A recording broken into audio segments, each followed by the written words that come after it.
And welcome back to the Discover Virginia Beach podcast, where we set out to highlight all there is to discover and what the Virginia Beach area has to offer, both tourists and locals alike. Today, we're joined by one of the coolest mobile party campers in all of Virginia Beach area, and truly one of a kind luxury mobile bar service with a private chef on board to top it all off.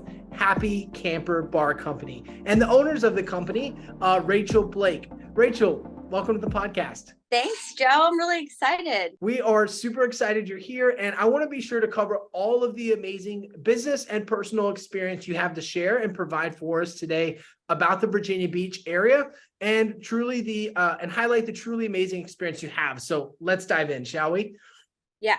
So before we begin talking about your great business, we would love to know more about the amazing people behind it, yourself and your partner, Kevin.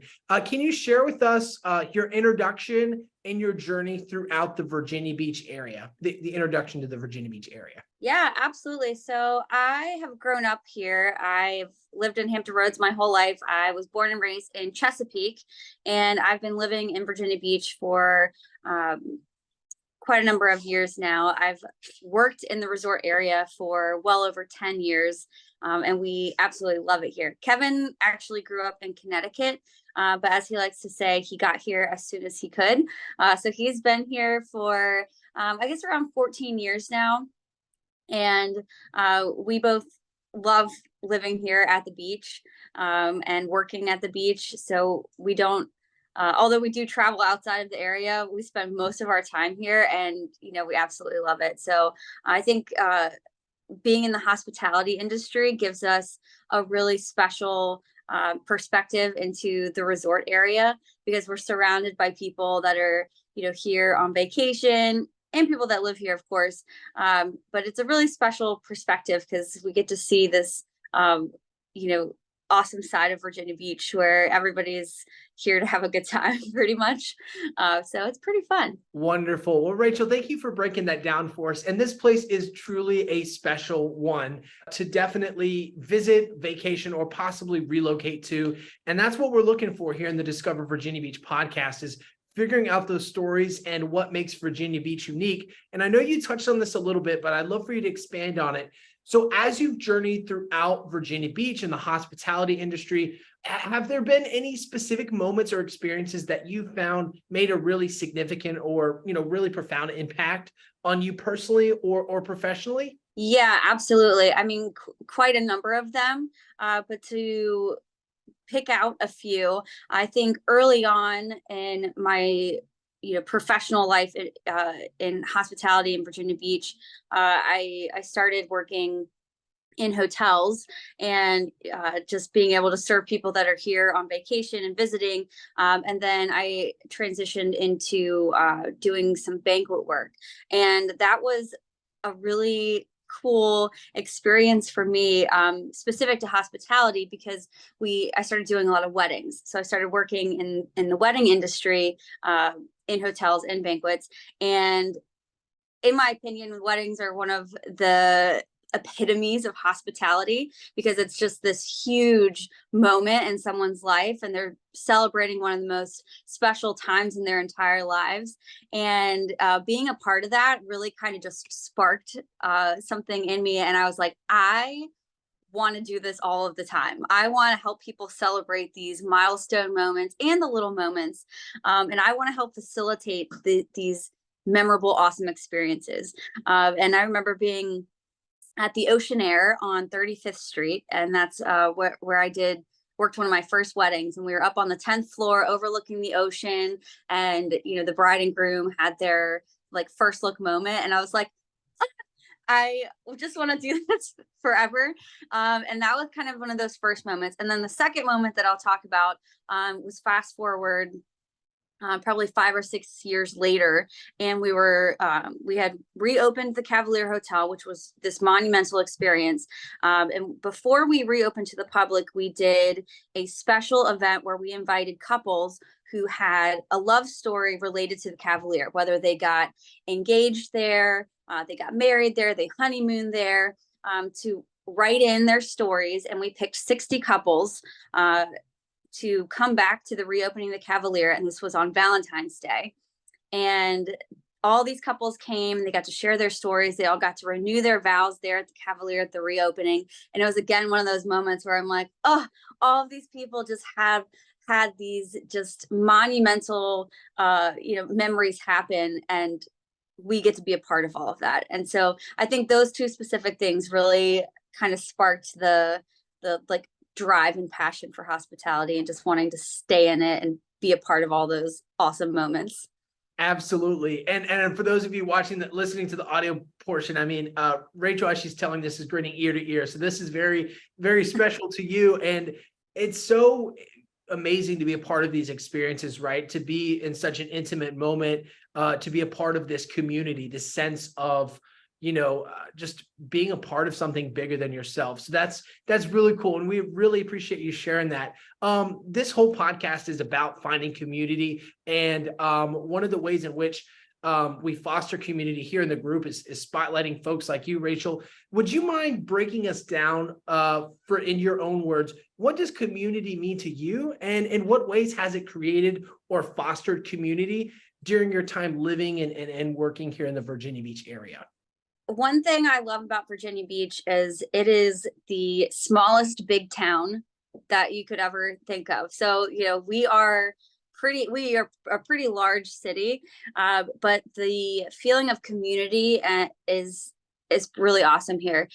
So in the food and beverage world or the hospitality world, we've had an amazing experience, myself and Kevin as well, and just finding community with our fellow hospitality workers.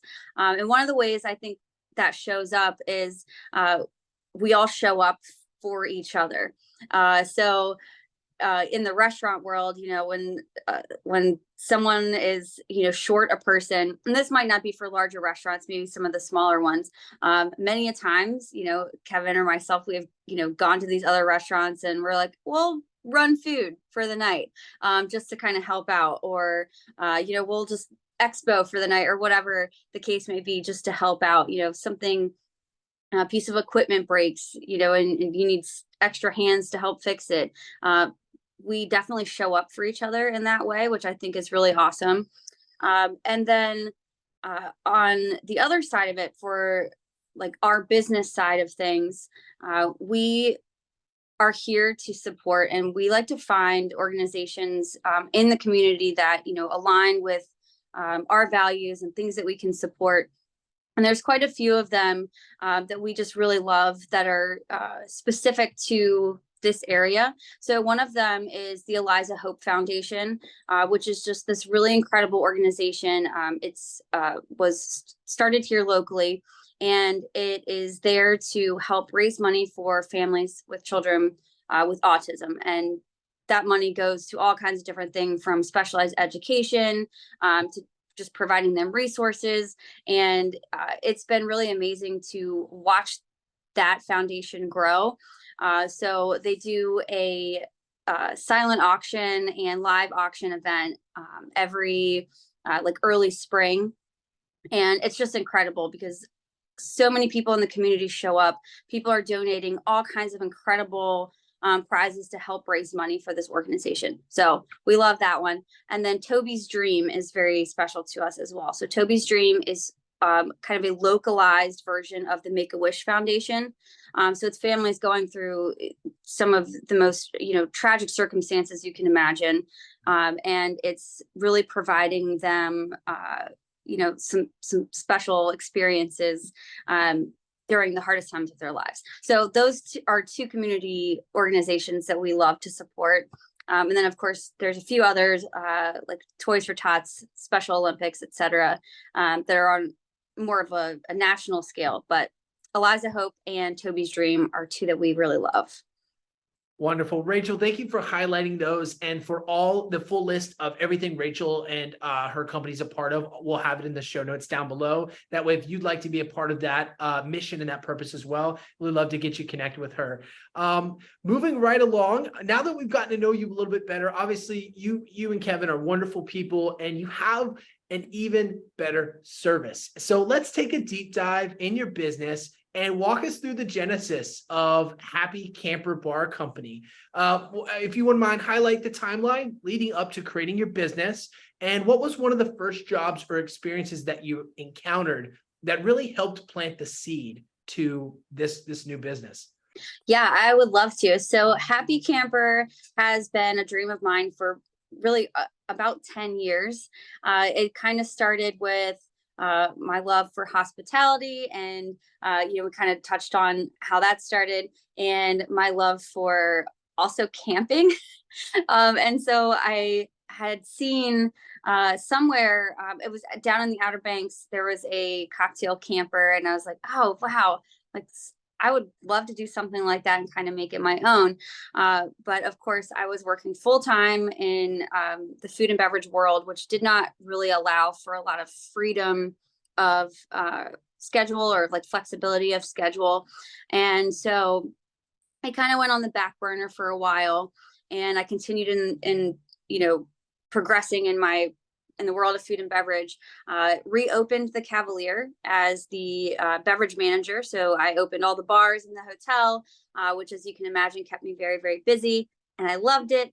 And then COVID hit. So I know this is probably a similar, a familiar story. A lot of people's worlds got turned upside down, professionally and otherwise. So when COVID hit, I stepped down as the beverage manager, and I actually transitioned into working at Tarnished Truth, which is the distillery in the Cavalier, full time. So working in their retail shop, doing tours, things like that, still in the, customer service, hospitality, beverage world. But the great thing about that was it opened up my schedule, and I was able to start to have a little bit more free time. And then I decided, let's just go for it. So I decided to start kind of conceptualizing Happy Camper a little more. And we actually started before we got the camper itself. We ended up getting a little mobile bar cart and just started doing private bartending. So bartending for birthdays, engagement parties, weddings, whatever people had a reason to celebrate, we could come and provide, the service of bartending these events. And we were in business for almost an entire year before the camper was finished. So the camper bar didn't get finished until September of last year. So we're still in our first year of using the camper bar. And it's been really fun to watch the evolution of what I thought Happy Camper would be to what it is now. So we got creative. We did a lot of different things while the camper was being renovated. We did, private chef experiences, which really, got to highlight Kevin's skill set. We did meal kits and cocktail classes and all kinds of interesting, fun stuff. And then once we got the camper finished, September of last year, we decided, well, not we decided, but we were presented with a great opportunity to just launch full out there. So the first week we had the camper, we did an event for Nestle, and we went to William and Mary's homecoming football game, and Nestle decked out the camper into a full coffee cafe, and we served espresso and coffee to all the students at William and Mary. So thousands of students the first week we had the camper. So that was quite an experience. And since then we've done the Mighty Dream event, which is a small business event that Pharrell puts on in Norfolk every year. And we've done a bunch of weddings and birthdays, other corporate activations. So it's been a really fun past year, doing all kinds of different events. And it doesn't look like it's slowing down anytime soon, which is awesome. Wow, that is amazing. So Rachel, you started off at the Cavalier, COVID happened, and that's a very similar story for a lot of the folks on this season of the podcast. Is just COVID happened or something in my life happened, and I had to pivot or change or adjust. And so then you started taking all these classes, getting the certificates, and that then led you down to having a mobile bar cart service without the actual camper yet until last year. So I love it. I love that story. It's definitely a true expression of your journey throughout the service industry. So tell us, what is Happy Camper Bar Company? What services do you provide, and what areas do you service? I know you mentioned William and Mary. I mean, what does that all entail now? Now that you have the full camper service running?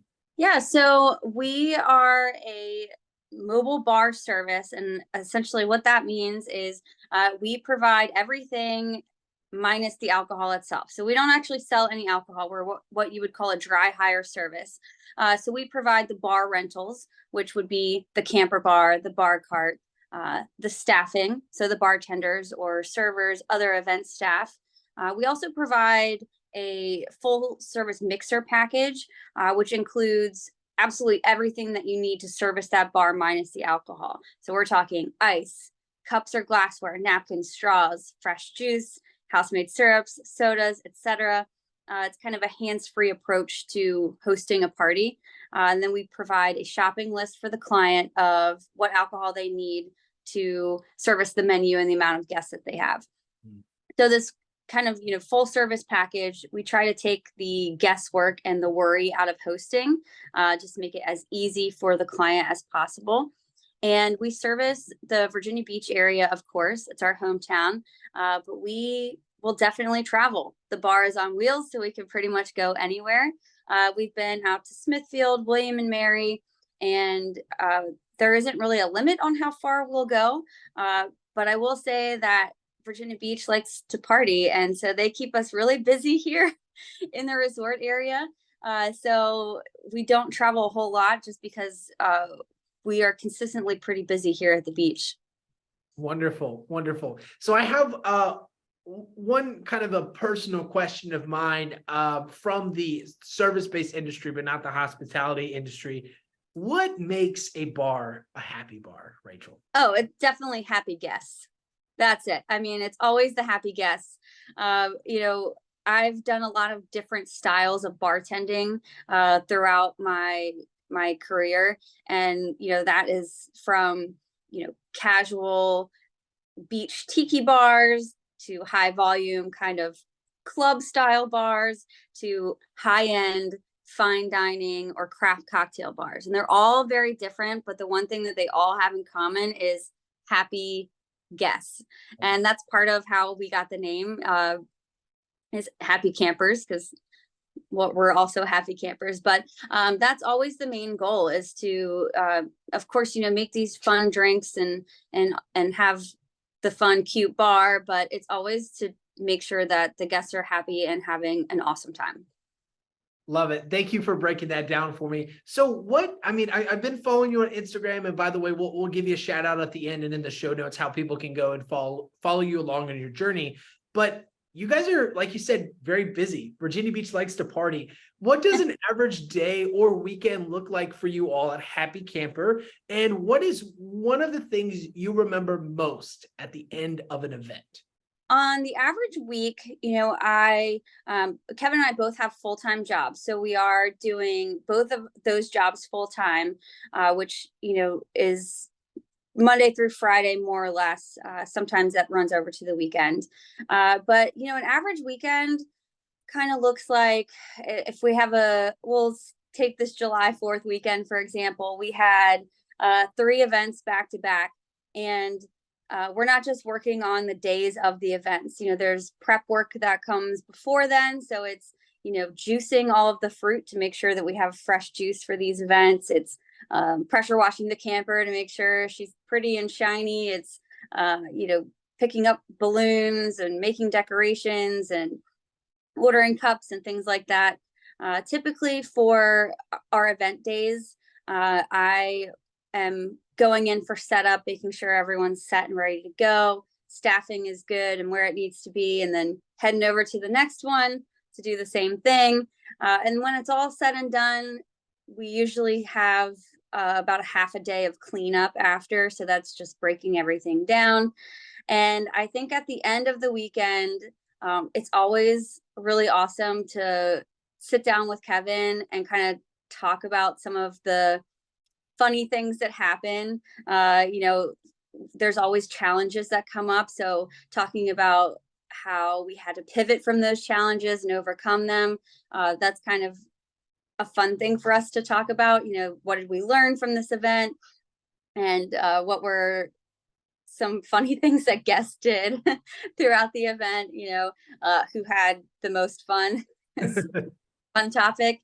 And so, yeah, we definitely, at the end of the weekend, we sit down and, make ourselves a cocktail after making drinks for people all weekend long, and just kind of chat about the highlights. And those recaps are definitely fun to talk about. Wonderful. Well, thank you for breaking that down for us, Rachel. So as you mentioned, you are still working full time, and you're also growing and expanding this brand. Every business, whether that's a small business or a long time business, does face unexpected obstacles at some point in time. Could you elaborate on a specific situation where you encountered an unforeseen challenge? And what steps did you take to adapt your business strategy or operations in order to overcome it successfully? So one challenge that we have definitely with the camper is space, because the camper's pretty large. It's 16 by 8. So it's not a tiny little thing. So getting it into spaces is a challenge that we are continuing to improve upon every time that we do an event. So every time we do an event, we have to squeeze this camper into some kind of little space. So one of the things that I'm trying to improve upon is backing up that camper. So, I'm actually even thinking about going to a school and setting up some safety cones and just practicing backing it up and moving forward. But other than that, I think the challenges that we face per event are really specific to each event. It can look like, oh, did the host forget to purchase one of the things on their list, and how do we pivot from that, and things like that. As we grow, I know one of the challenges, of course, is staffing. So, we are looking for an event lead, and that's going to be one of the things that's really going to help us, as we grow and move forward, is having some people on our team that we can rely on. Right now, Kevin is pretty much our event lead. We have a couple other people that I would put in that category. But moving forward, finding an event leader who's going to be able to really take the reins and allow me to not be physically present at all of our events is definitely going to be the next step. Absolutely. That way you can have more events and everybody can party in Virginia Beach and then some, right? Yep. Perfect. What does an average event cost look like, Rachel? You can give, general prices. That's totally fine. And how far have you traveled ever for a single event in your camper? So our general pricing is broken down into a couple categories. So one, we have the rental category, which is the bar rentals. So the camper bar is a $950 flat rental fee, which actually includes one bartender. That includes the delivery, setup, and breakdown of the camper, the power and water usage. We have 2 draft lines in the camper, so that rental fee includes using the draft system as well. And so that's one of the rentals. We also have the bar cart, which is great for inside events or just smaller, more intimate events. And that's a $250 rental fee, which comes with a custom decal on the front, which is really fun. You can, write happy birthday, congrats, graduate, etc. There is also a draft line for the bar cart as well. And then we have the bourbon barrel bar, which is this really cool rustic aesthetic. They are official bourbon barrels from Tarnished Truth, of course. And that is a $300 rental fee. We use that as a bar, but people have also used it as a dessert table, grazing table, gift table, all kinds of things. So that's the rental category. Then we have our bartending services. So all of our bartenders are licensed, insured, and incredibly talented mixologists, we'll say. But they're all very talented, and that's a flat hourly fee, which is $50 per hour for the bartenders. And then the mixer package, which we talked a little bit about earlier, that includes all of those things to service the bar, is a $6 per person charge. So those are kind of the three categories, and we can sort of mix and match those. We also offer a cocktail mixer batch. So if you were doing something that, say, you didn't need a bartender and you just wanted, a batch of delicious margaritas, we could, provide this margarita mix, cups, beverage dispenser, things like that. All you have to do is add the tequila. It's ready to go. So we have a couple different options that can really accommodate different budgets, is the idea behind that.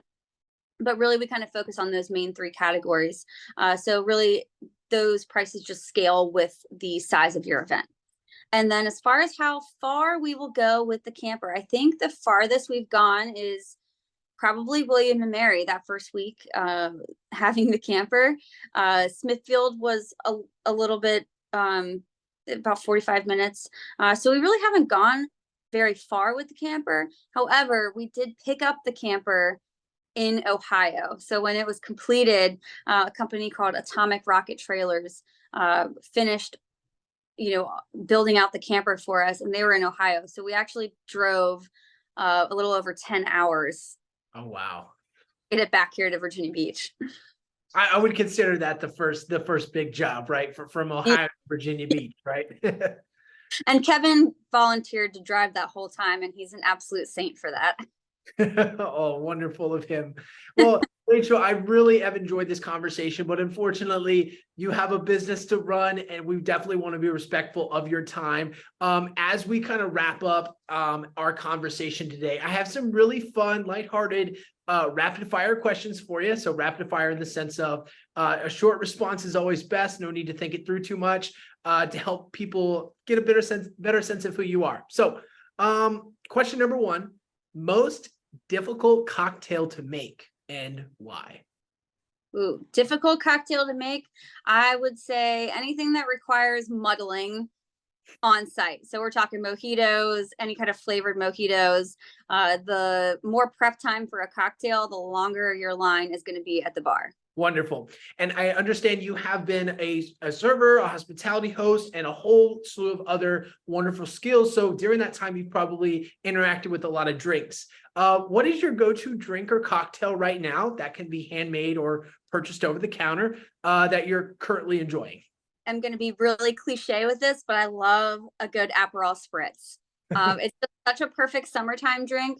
I do love adding a little bit of grapefruit to mine. And sometimes if we're feeling really froggy, we might even add a splash of tequila into that Aperol spritz. Okay. Making drinks is an art form, but one of that at times can probably feel overwhelming to somebody that may not be making drinks on a consistent basis. What are some of the essential bar tools or ingredients you need to make cocktails? I always will stand by this. Fresh juice is king. So fresh juice is always going to be important. If you're making margaritas, daiquiris, anything that has citrus in it, you need fresh juice. So we have a Hamilton juicer. Hamilton is the brand, and I stand by it. It's tried and true. It's lasted me so long. And I can juice a case of oranges in probably 20 minutes with that thing. So yeah, if you're doing crushes, margaritas, whatever, you got to have the fresh juice. Love it. And last question, it's a two-parter. Your least favorite drink to make and your most favorite drink to make at an event. That's a tough one. Least favorite drink to make. I don't know that I've ever really come across my least favorite. I guess if I had to pick one, I would say like a bourbon and Coke or like a bourbon and ginger ale. And that's probably because I'm a little jaded because, I work for a distillery. I love good bourbon and I hate to see it covered up with a sugary soda. I think it should shine a little bit and have its own moment and something a little more spirit forward like the old fashioned. So I would say least favorite drink to make probably would be like a highball, like one of those. And then favorite drink to make, again, I'm going to be pretty cliche with this. My favorite drink to make is a classic cocktail that a guest has never heard of that they fall in love with. I know that's cliche, but I love making just a classic daiquiri for someone, not like a frozen, super sugary one, a classic daiquiri or classic Negroni or something like that. And having that guest give that moment where they're kind of like, wow, this is really awesome. Yeah. So those are my favorite ones to make. Wonderful. Not cliche at all. That's definitely one of my preferred methods is what do you recommend? And as long as you don't say, like a bourbon and Coke or something, right? To dilute the flavor, you're pretty set with ordering at least one more drink with that bartender, right? Mixologist, server. Wonderful. Well, Rachel, as we wrap up this very enlightening episode of Discover Virginia Beach, we like to extend a virtual red carpet to you, our esteemed guest, Rachel. This is your moment to share any exciting projects or products that you're currently working on. And I'll also insert the lead host that you're looking for as well. Is there anything else special that you'd like to feature or any final thoughts you'd like to leave our listeners with? The floor is yours. Awesome. Well, a couple of things. We will be doing our very first public market at the end of July. It'll be called the Salty Market, and it's at the Garage on 17th Street. There's going to be some really awesome vendors there. We will be serving cold brew on draft and a sparkling lemonade on draft, along with some other really fun things. So I'm really looking forward to that as kind of our first public event. And another exciting thing is that Kevin is opening a restaurant, and I can't give too much details about that, but it is going to be pretty amazing. It's here in the resort area of Virginia Beach, so you can stay tuned for more information on that. And those are kind of the two biggest things that we're looking forward to. Other than that, we have Battle of the Beers at the end of September. I encourage everyone to go out and buy a ticket. We'll be there in the VIP area serving up some tasty beers on draft. But that whole event is supporting the Special Olympics. And so we're really excited and looking forward to that coming up in September. So Battle of the Beers. Be on the lookout. Amazing. And spoiler alert on the restaurant, definitely go and follow Rachel and her page, the Happy Camper Bar Company. I'll include all those links down below. And that brings us to another episode of Discover Virginia Beach. A big thank you to our wonderful guest and to you, our dedicated listeners, for joining us on this journey. And we hope that you'll continue to explore Virginia Beach with us, whether that's on your next trip or just trying to figure out what more there is to do in your community as a local. Be sure to tune in next week as we uncover more treasures of Virginia Beach on our podcast series, Beyond the Boardwalk. Thank you and take care.